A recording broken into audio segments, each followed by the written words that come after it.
দক্ষিণ ভারতীয় নির্মাতা এস রাজামৌলি বরাবরই বিশাল ক্যানভাসে সিনেমা তৈরির জন্য পরিচিত। বাহুবলী ও RRR এর মতো আলোচিত চলচ্চিত্রের মাধ্যমে তিনি আন্তর্জাতিক অঙ্গনেও নিজের স্বতন্ত্র অবস্থান তৈরি করেছেন। এবার তার নতুন মহাকাব্যিক সিনেমা বানারসি নিয়েও বাড়ছে দর্শকদের আগ্রহ।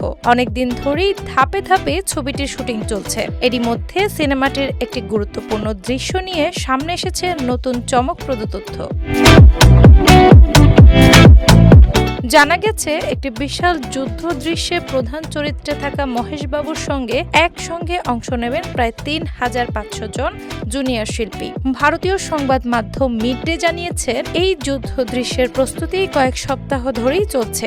এত বড় সংখ্যক শিল্পীকে নিয়ে একই দৃশ্য ধারণের অভিজ্ঞতা রাজামৌলির ক্যারিয়ারেও আগে হয়নি। ফলে পুরো ইউনিটের মধ্যেই এই দৃশ্য ঘিরে বাড়তি উৎসাহ ও ব্যস্ততা বিরাজ করছে। পরিকল্পনা অনুযায়ী আগামী ৭ জুলাই থেকে ভারতের হায়দ্রাবাদে শুরু হবে এই বিশাল আয়োজনের শুটিং।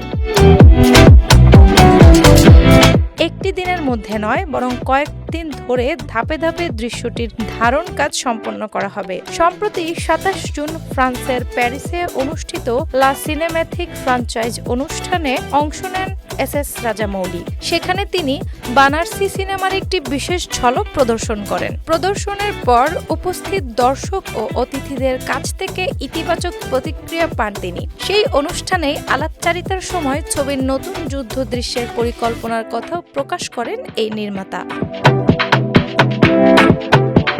রাজামৌলি জানান, বাস্তবে যে বিশাল পরিসরের দৃশ্যটি ধারণ করা হচ্ছে, ভিজুয়াল এফেক্টস বা VFX এর মাধ্যমে সেটিকে আরও বিস্তৃত করা হবে। প্রযুক্তির সহায়তায় ছবিতে প্রায় 50,000 বানরের একটি বাহিনী তৈরি করা হবে, যা যুদ্ধের দৃশ্যকে আরও বিশাল, বাস্তবসম্মত ও মহাকাব্যিক রূপ দেবে।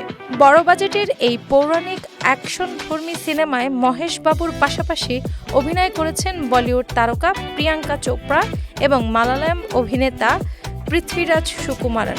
সবকিছু পরিকল্পনা অনুযায়ী এগোলে আগামী বছর বহুল প্রতীক্ষিত এই সিনেমাটি মুক্তি পাওয়ার কথা রয়েছে। ডেস্ক রিপোর্ট, বাংলা বাজার পত্রিকা।